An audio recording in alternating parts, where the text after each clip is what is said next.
Middle East saw unprecedented coordinated demonstrations on Sunday as Palestinians marked the 63rd Nakba Day. Protests took place at the Lebanese, Syrian and West Bank borders with Israel, in Egypt and in Gaza. They were met with live fire, leading to at least 8 deaths and hundreds of injuries. But the demonstrations were the culmination of a weekend of resistance. The Israeli Independence Day is our Nakba Day. And unfortunately, our Nakba is ongoing since 1948 up to date. More colonization, more stealing of our land, more displacement. The West Bank's weekly protests were met Friday with unusually severe violence from the Israeli army. Such protests are part of the ongoing Palestinian nonviolent campaign against the occupation and are typically interrupted by the Israeli forces. However, as the Israeli media presented the demonstrations as a potential third intifada, soldiers reacted with extreme violence. In Abi Saleh, for example, dozens were injured on Friday as soldiers attacked protesters with clubs and tear gas canisters.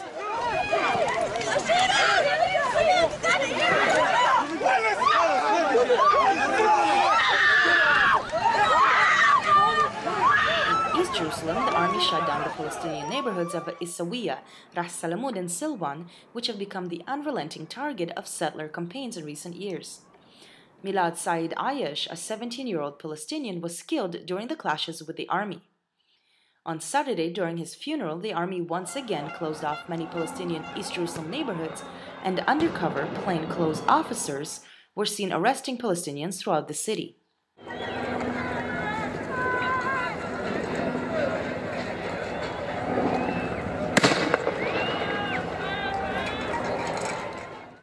These demonstrations were organized in anticipation of Sunday, an annual commemoration known as Nakba Day. It is meant to remember the 15th of May 1948, when the Jewish leadership declared statehood in the middle of the First Israeli-Arab War in the region. Before the Zionist project to settle Jews in the region, Palestinians made up the majority of the territory known historically as Palestine. However, when the UN decided to allocate more than half the territory to the European Jewish minority in the partition plan, civil war broke out. Weakened by the brutal British suppression of the 1936-1939 strikes, the Palestinians lost the war, and 2/3 of the population were forced to flee to neighboring countries, to the West Bank and to Gaza. Jewish forces proceeded to demolish more than 500 Palestinian towns and villages. After the first Israeli Prime Minister David Ben-Gurion declared statehood, neighboring countries, which also contended for the land, invaded. The day also marked the establishment of the Israeli army as an organized force. Since those events 63 years ago, the Palestinian refugees have not been allowed to return. Today, their descendants number almost 5 million. In commemoration, Palestinians protest every year to reaffirm their right of return. This year, in an unprecedented coordination, refugees from throughout the region organized protests along the Lebanese, Syrian, Gazan, and West Bank borders with Israel. Many were killed as they were met with tear gas, rubber bullets, and in many places such as Gaza, live fire.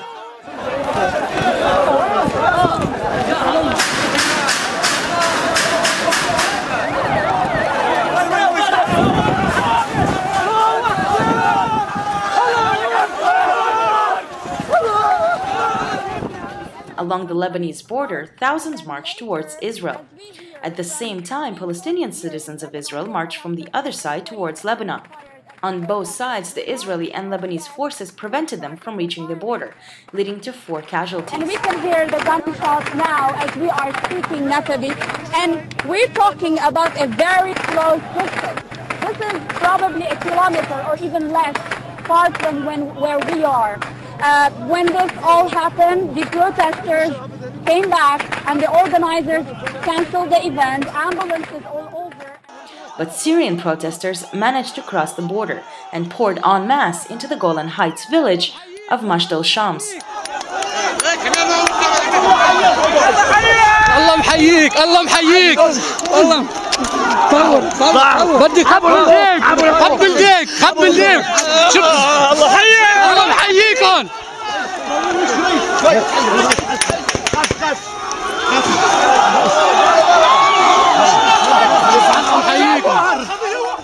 For many, this was their first time since their parents or grandparents were expelled 6 decades earlier.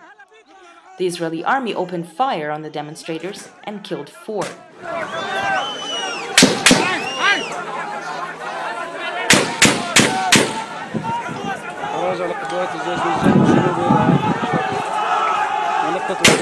In Israel, this incident was reported as targeted fire shot in self-defense. But when news of the killing spread, Israeli activists organized an impromptu demonstration in the heart of Tel Aviv.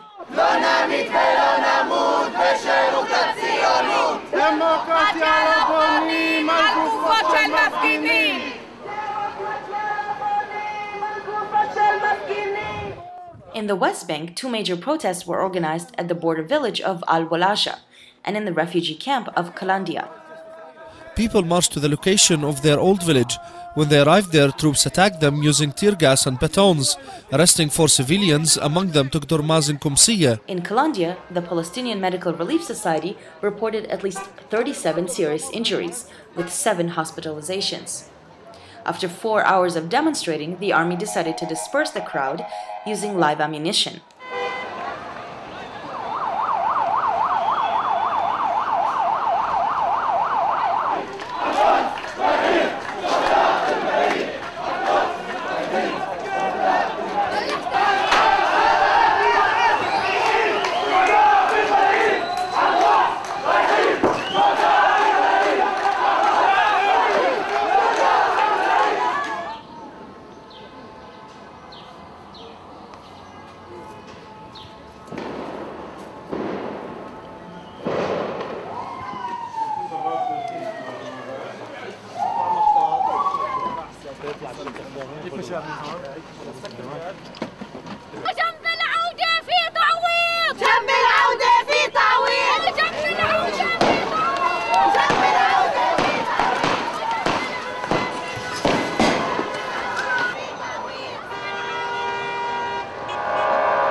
The Real News, I'm Leah Terechansky in the Qalandiya refugee camp.